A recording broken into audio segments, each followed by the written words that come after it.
दुनिया भर में लगभग 30,000 कैफे के साथ स्टारबक्स सिर्फ एक घरेलू नाम नहीं रहा। स्टारबक्स ने सिएटल में एक कॉफी बीन की दुकान से लेकर पिछले 47 वर्षों में $80 अरब का व्यापार कर लिया है। कुल कैफे मार्केट का 57% हिस्सा स्टारबक्स की बिक्री का है। अमेरिका में कैफे में बेची जाने वाली लगभग 2/3 कॉफी स्टारबक्स से आती है, लेकिन ये प्रभावशाली विस्तार दर के बिना नहीं हुआ है। अकेले अमेरिका में 14,000 से अधिक स्टोर के साथ स्टारबक्स ने खुद को बहुत कठिनाइयों में डाल दिया है।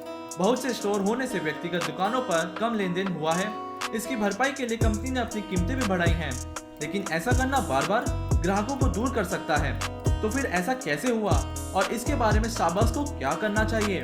वर्ष 1970 है। 3 कॉलेज मित्र जेफ सिएगल, जेरी बाल्डविन और गॉर्डन वॉकर कॉफी व्यवसाय में उतरने का फैसला करते हैं। उन्हें अल्फ्रेड पीट में एक गुरु मिला, जो पीट कॉफी के संस्थापक थे और यूएस में कस्टम कॉफी रोस्टिंग लाने के लिए जिम्मेदार भी। तो पीट की मदद से तीनों दोस्तों ने 1971 में सिएटल के प्रसिद्ध पाइप प्लेस मार्केट में स्टारबक्स खोली, एक कॉफी बीन की दुकान और रोस्ट्री खोली। पीट ने इन 3 युवाओं को भुनी हुई कॉफी बीन्स प्रदान की और उन्हें कॉफी ब्रोकरों के साथ जोड़ा, जब तक कि वे अपने खुद के पैरों पे खड़े ना हो जाएं। पहले दशक में संस्थापकों ने सिएटल में 5 और स्टोर खोले। इस समय से सामान्य कॉफी उपभोक्ता, उन्होंने ये शायद ही देखा होगा, कॉफी ड्रिंक्स। लेकिन यह 70 के दशक की बात है। ये वास्तव में घर के बाहर मौजूद नहीं थी। तब कोई कॉफी बार नहीं था, ना ही एस्प्रेसो आधारित ड्रिंक की बहुत मांग थी। आपने कॉफी बीन्स खरीदे और आप या तो उन्हें बीन्स के रूप में घर ले गए या स्टारबक्स ने उन्हें आपके लिए स्टोर में रखा। किसी को भी 1980 के बाद तक स्टारबक्स कॉफी स्टोर पर एक ड्रिंक प्राप्त करने की उम्मीद नहीं थी। स्टारबक्स का शुरुआती फोकस उपभोक्ताओं के लिए उच्च गुणवत्ता वाली बीन्स लाना था, जो तुरंत बन जाए, या डिब्बाबंद कॉफी वाली। लेकिन ये सब एक आदमी के आने के बाद बदल गया। कंपनी ने अपने पहले director of marketing and sales के निदेशक को काम पे रखा, जो थे हावर्ड स्कल्स। 1983 में स्कल्स ने इटली की यात्रा की और एक विचार के साथ लौटे, कॉफी बीन की दुकानों को कैफे में बदल देना। और फिर स्टारबक्स ने अगले साल अपना पहला लैटे परोसा। प्रयोग सफल रहा और 4 साल बाद स्कल्स ने निवेशकों के साथ भागीदारी की और स्टारबक्स को $3.8 मिलियन में खरीदा। वे उस समय केवल 34 वर्ष के थे।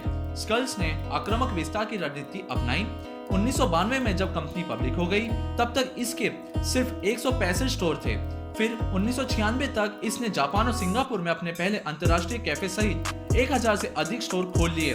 विकास इतना तेज था कि 3 साल बाद स्टारबक्स ने अपना 2000वां स्टोर खोल लिया। स्कल्स ने 2000 में सीईओ से कार्यकारी अध्यक्ष बन गए।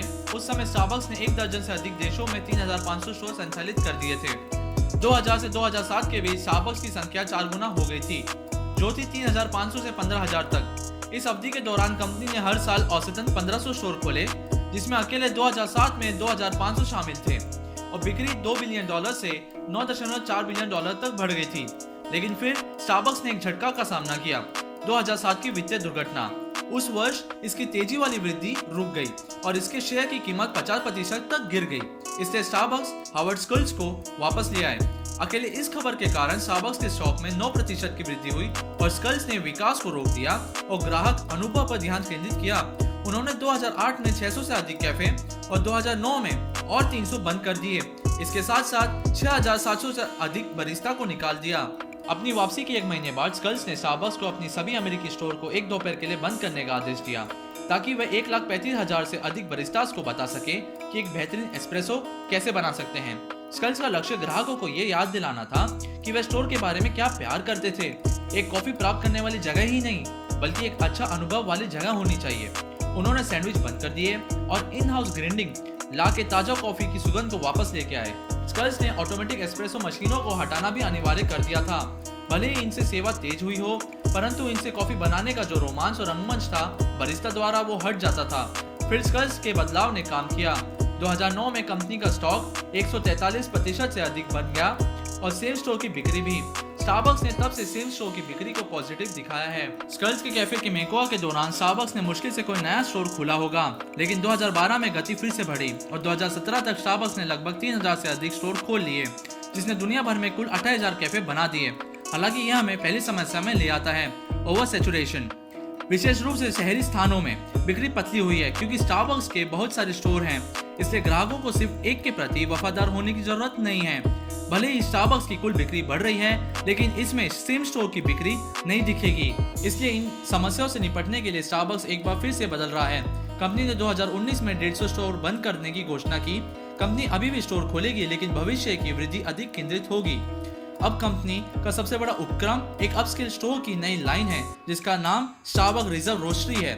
ये बड़े पैमाने की 20,000 वर्ग फुट की स्टोर है जो एक पर्यटन स्थल के रूप में डिजाइन की गई है। यहाँ स्टारबक्स बरिस्टा और बारटेंडर विभिन्न कॉफी बनाने के तरीकों और अभिनव के साथ प्रयोग करते हैं और ये लोकप्रिय साबित हुए हैं। पहले हफ्तों में संघाई रोस्टरी ने औसतन $60,000 कमाए जो एक हफ्ते में एक नियमित कैफे बनाते हैं और जो कि दोगुना है। कंपनी ने 2 और योजनाओं के साथ अब तक 4 रोस्टरियां खोली हैं।